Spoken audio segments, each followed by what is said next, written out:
tudo bem? Eu sou o Luiz Camargo e seja muito bem-vindo. Foi definido na noite de segunda-feira o novo ministro da Justiça e Segurança Pública, assim como o novo diretor-geral da Polícia Federal.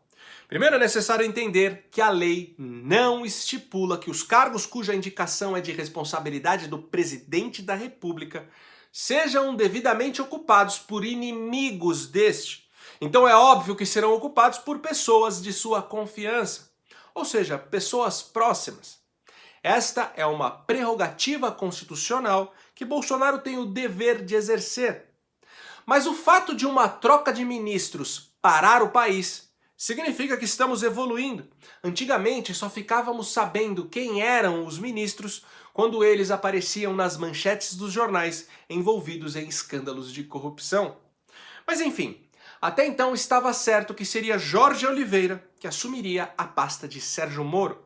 Apesar das enxurradas de críticas por ele ser amigo da família do presidente, eu não conheço seu histórico, nem suas capacidades técnicas, muito menos seu caráter. Sei que ele é major da Polícia Militar, o que, a meu ver, é positivo, visto que o ministério engloba também a segurança pública. Mas também sei que ele tem pouquíssima experiência no campo jurídico. Tirou a OAB em 2016 e como advogado atuou em 10 processos apenas. Porém, nos 45 do segundo tempo, o presidente optou por nomear o terrivelmente evangélico André Mendonça, que até então era o nosso advogado-geral da União. Bom, nem precisa acompanhar o meu canal há muito tempo para saber que eu discordo completamente dessa indicação para o Ministério da Justiça e Segurança Pública. Porém, eu tenho a esperança que Bolsonaro vai mais para frente desmembrar a pasta, como ele já tinha cogitado em fevereiro. Se ele fizer isso, aí sim, no meu ponto de vista, fará mais sentido. Mendonça é um advogado tecnicamente experiente, o que é importante para a pasta da Justiça. Porém, ele não tem aquele perfil linha dura contra a criminalidade que a gente espera de um ministro da Segurança Pública. Ao contrário, pelo que analisei, ele pende mais para o lado da defesa dos direitos humanos. E no meu entendimento, para lidar com a segurança de um dos países mais violentos do mundo, deveria ser uma pessoa mais casca-grossa, com experiência de campo, um ex-policial, um ex-delegado ou um ex-agente de inteligência que já atuou na linha de frente do combate à criminalidade. Fato que talvez até torne Jorge Oliveira mais apropriado. De repente seja mesmo isso que o presidente queira fazer em breve. Dividir a pasta e deixar Mendonça na Justiça e o Oliveira na Segurança Pública. No entanto, como eu falei, não gostei da indicação. Existem vídeos aqui do canal que eu já demonstrei meu completo desapreço pelo ex-AGU. Mas antes de explicar meus motivos, só quero deixar claro que eu não estou deixando de apoiar o Bolsonaro. Não acho que ele seja um traidor da pátria por conta de uma decisão que considero errada. Temos que parar de agir como crianças mimadas. Bolsonaro não é mito coisa nenhuma, é um ser humano como qualquer outro, cheio de falhas e que comete inúmeros erros. Porém, muitas das ações que são tomadas por ele e que são sim passíveis de críticas, na verdade são jogadas para impedir a derrocada do seu governo e assim tentar dar continuidade a um projeto escolhido por 57 milhões de brasileiros. Por exemplo, é claro que essa nova agenda do presidente com as velhas prostitutas do Centrão é uma merda, mas é a única forma de isolar o Maia, desfazer o plano que estava estabelecido para o seu impeachment e garantir um mínimo de governabilidade. E olha que Bolsonaro tentou não se dobrar. Lembra no início do seu mandato, em 2019, que ele buscou governar de forma independente? As manchetes dos principais jornais estampavam que ele estava se tornando uma rainha da Inglaterra. Nenhum de seus projetos eram pautados. Todos os que hoje condenam essa sua aproximação com o Centrão, ano passado cobravam do presidente mais articulação. O que temos que entender é que foi o povo que elegeu esses malditos deputados do Centrão. É por causa das pessoas que usam as urnas como latrina que temos esse legislativo que está aí. Os brasileiros elegeram todo tipo de oportunistas, reelegeram corruptos históricos e agora querem que Bolsonaro não faça o governo de coalizão que o nosso presidencialismo, infelizmente, exige. Como será que o Amoedo faria? Como será que o Moro, que virou ídolo da isentosfera, faria se fosse presidente? Ninguém que enche a boca para condenar Bolsonaro consegue mostrar outro caminho. É como eu sempre digo, o sistema é foda. Achar que alguém estabelecerá uma gestão purista é uma grande ilusão. Um país com mais de 100 anos sendo subjugado por oligarquias fisiológicas, com uma população formada em grande parte por analfabetos funcionais que não sabem votar, não mudará da noite para o dia. E quando eu apertei por 2 vezes o número 17 nas urnas, em nenhum momento achei que Bolsonaro não abriria concessões para esse sistema. Meu apoio ao presidente só será retirado em 2 circunstâncias, e podem registrar isso em cartório. Se ele cair em algum esquema de corrupção envolvendo aí desvio de dinheiro público, ou se ele passar a defender um projeto de poder que coloque seu governo no campo ideológico da esquerda.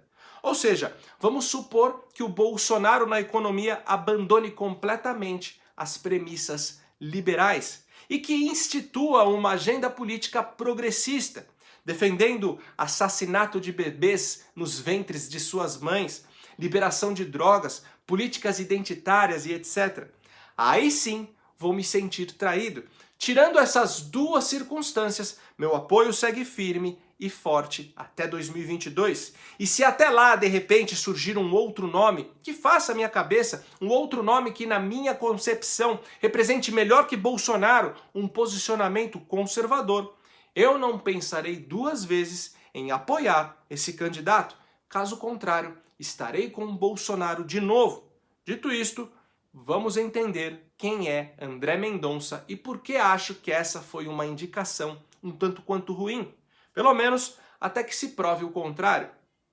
Mendonça tem 47 anos de idade, 20 deles como advogado da União.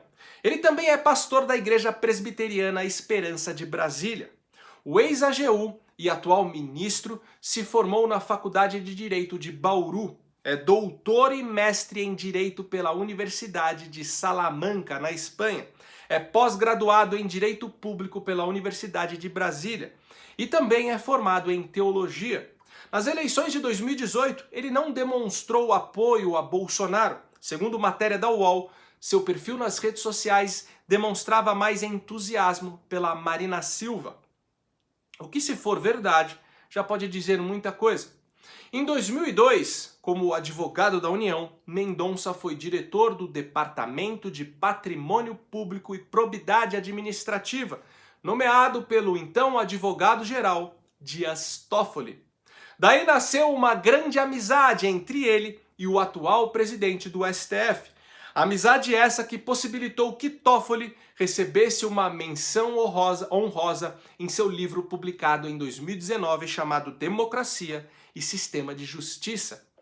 Atuando como AGU no governo Bolsonaro, contrariando Sérgio Moro, Mendonça defendeu a criação do famigerado Juiz de Garantias.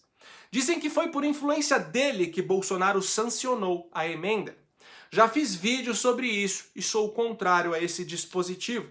Acredito que ele acaba trazendo mais morosidade nas condenações, mas até então existem inúmeros juristas conservadores que são favoráveis. O grande problema não é ser favorável ou não ao juiz de garantias, o grande problema é que André Mendonça, recentemente, recorreu ao TRF1 para manter o dinheiro do fundão eleitoral com as ratazanas do Congresso Nacional, ao invés de ser destinado para o combate à pandemia. E isso, para mim, foi mais que suficiente para descredibilizá-lo. Eu até entendo as motivações do Bolsonaro em indicar para a AGU um sujeito que escreveu um livro em que o Toffoli é homenageado. A Advocacia Geral da União é um cargo técnico que tem como função a representação dos interesses da União no campo judicial e extrajudicial e principalmente prestar assessoramento jurídico ao Poder Executivo.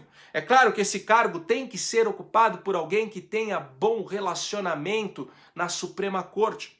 Não dava para colocar nessa função um jurista como o Modesto Carvalhosa, por exemplo, que já entrou com pedidos de impeachment contra Gilmar Mendes e Dias Toffoli. Seria um suicídio político para o presidente. Ainda mais que o AGU pode ser escalado para fazer a sua defesa em um processo de impeachment. No entanto, agora Bolsonaro colocou André Mendonça no Ministério da Justiça, um cargo diretamente ligado ao seu projeto de governo. E nesse caso, achei um grande erro. Tanto que se você for ver, a extrema imprensa nem está atacando essa escolha. Isso já demonstra que, de fato, a escolha não foi boa. Só que calma, nem tudo está perdido. O quadro não é de todo negativo também. André Mendonça, ao contrário do Sérgio Moro, não é conivente com as pautas progressistas. É um ferrenho militante pró-vida e jamais colocaria uma abortista favorável à ideologia de gênero para trabalhar na sua equipe, como fez o ex-ministro com a Ilona Zabó. Mendonça também tem um bom histórico de combate à corrupção. Em 2010, ajudou a recuperar parte dos 169 milhões de reais desviados dos cofres públicos, os quais seriam usados na construção do Tribunal Regional do Trabalho de São Paulo. Entre os condenados estavam o juiz Lalau e o então senador Luiz Estevão. Enfim, a indicação de Mendonça está feita. Espero, como falei, que mais pra frente a pasta seja fatiada. No mais, vamos analisar a atuação do novo ministro e ficar de olho.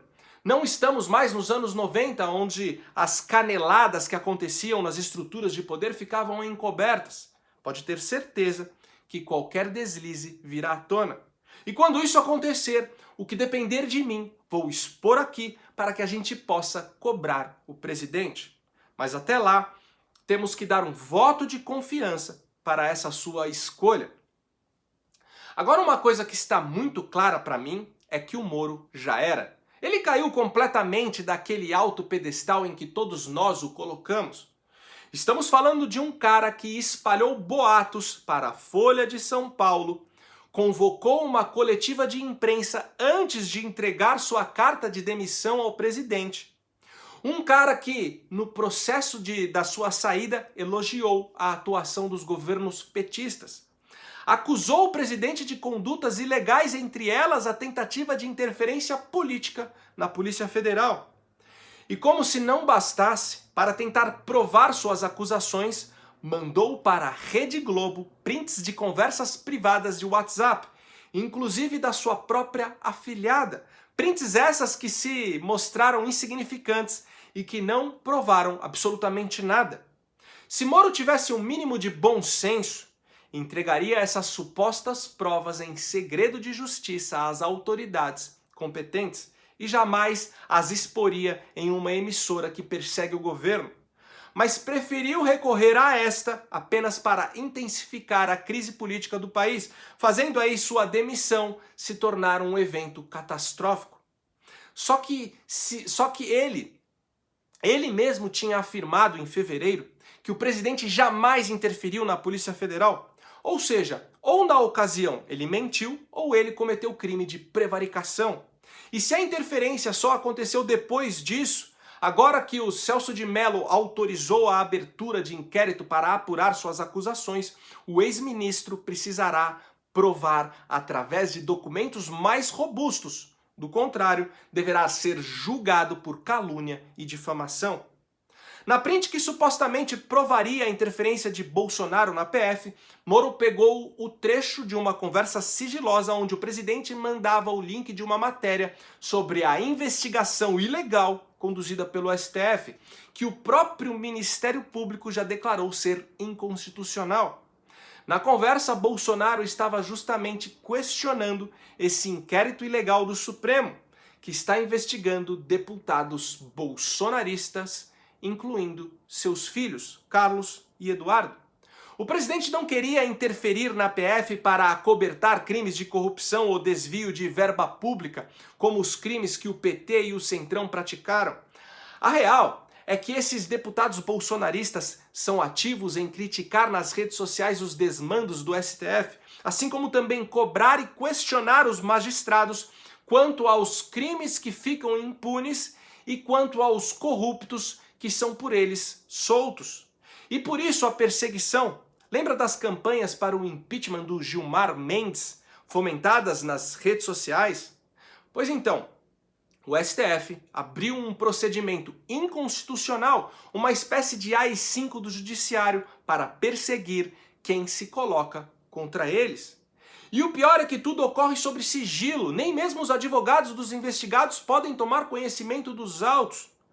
Como podemos ficar do lado do Sérgio Moro quando ele acusa o presidente de questionar e querer informações justamente sobre esse absurdo?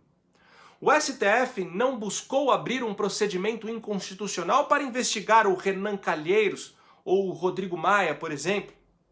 E aí vem o senhor Alexandre de Moraes e escolhe delegados a dedo para trabalhar em um inquérito que busca tolher a liberdade de expressão de deputados nas redes sociais, através de um procedimento que investiga memes, um procedimento que investiga fake news, sendo que nem existe fake news no nosso Código Penal.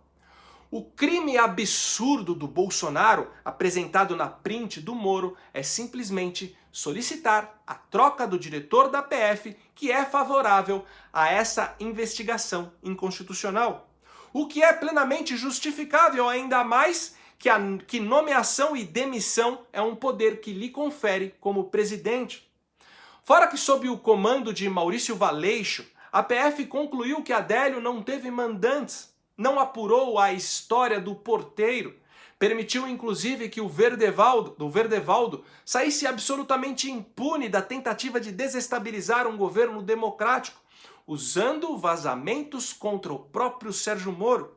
Diante de toda essa incompetência, Bolsonaro demorou até demais para substituir o diretor da instituição. Agora tem gente que ainda insiste em afirmar que o intuito do presidente é movimentar todo o aparato estatal para proteger o seu filho Flávio. Primeiro, como já falei diversas vezes, se ficar comprovado qualquer crime contra ele, eu quero mais é que ele seja punido com todo rigor. No entanto, Flávio está sendo investigado há mais de 2 anos. Um inquérito que é conduzido pelo Ministério Público do Rio de Janeiro e que nem tem nada a ver com a PF. E durante todo esse tempo, mesmo com a violação de seu sigilo bancário, que foi ilegalmente vazado para a extrema imprensa, não encontraram nenhuma prova que sustentasse a denúncia. E olha que já chegaram a cumprir em um só dia 24 mandados de busca contra ele e seus ex-assessores. E a outra acusação que pesava aí sobre ele de lavagem de dinheiro foi descartada pela própria Polícia Federal sob o comando do Valeixo. Bom, mas enquanto fiquei descontente com a indicação de André Mendonça para o Ministério da Justiça, fiquei plenamente satisfeito com a indicação do novo diretor da Polícia Federal. Alexandre Ramagem atua como delegado da PF há 15 anos. Em 2017, comandou a Operação Cadeia Velha, importante braço da Lava Jato no Rio de Janeiro, que prendeu diversos políticos corruptos. Logo após sua nomeação, a FENAPEF, Federação Nacional dos Policiais Federais, emitiu uma nota oficial informando que Ramagem tem o total respeito e confiança da categoria. Sim, Ramagem também atuou como coordenador de segurança de Jair Bolsonaro durante sua campanha. Mas isso não foi uma contratação do Bolsonaro. É o próprio TSE que estabelece que agentes federais cuidem da segurança dos principais presidenciáveis durante as campanhas eleitorais. E no caso do Ramagem, a PF o escolheu para reforçar a segurança do presidente depois do episódio da facada. Foi só por conta disso que nasceu a amizade e a relação de confiança entre eles. Veja bem, desde 2014 a lei estabelece que o diretor da Polícia Federal seja indicado pelo chefe do Executivo. Eu particularmente sou contra. Para mim, essa escolha deveria vir através de uma eleição entre os delegados federais de todos os estados, para assim manter a plena independência da instituição. Mas Bolsonaro não cometeu nenhuma ilegalidade ao indicar para tal cargo alguém da sua confiança. Apenas cumpriu uma de suas obrigações de presidente. Assim como também é plenamente legal ele ter acesso a informações de inteligência. Informações essas que, pelo que consta, o Valeixo não lhe passava. Desde julho de 2019, Alexandre Ramagem atuou como diretor-geral da ABIN, Agência Brasileira de Inteligência. Ou seja, ele sabe de muitas coisas. Agora, como diretor-geral da PF, não dou 2 ou 3 meses para que os mandantes do atentado contra a vida do Bolsonaro sejam revelados. E é por isso que o Freixo e toda a alta cúpula da esquerda carioca já estão desesperados com essa indicação. A grande verdade é que se o Bolsonaro tivesse mesmo se vendido, traído suas propostas iniciais e de alguma forma estivesse buscando a manutenção desse establishment, ele não estaria sendo atacado por todos os lados. Vemos ataques sistemáticos da imprensa, do Congresso e do STF, que inclusive está avaliando a possibilidade de retirá-lo do poder através de um mandado de segurança. Você entende a gravidade disso? Cogitam criar um mandado de segurança para retirar um presidente democraticamente eleito e que não cometeu qualquer crime de responsabilidade. Roberto Jefferson denunciou um plano para derrubar Bolsonaro envolvendo Rodrigo Maia, Davi Alcolumbre, João Dória, Wilson Witzel e até a Globo. E nenhum dos denunciados se manifestou para negar essas acusações. Sendo assim, até me provarem o contrário, estou fechado com Jair Messias Bolsonaro. E olha que estamos falando do presidente que mais teve a vida vasculhada na história desse país. E mesmo assim, nunca encontraram nada. Nunca conseguiram chamá-lo de corrupto. E por hoje é isso aí. Deixa aqui nos comentários a sua opinião. Curte e compartilhe o vídeo para ele ganhar relevância.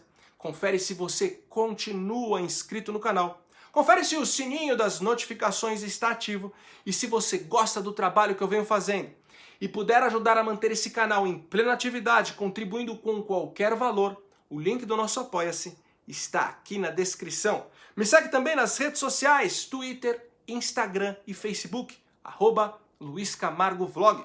Então até o próximo vídeo, valeu!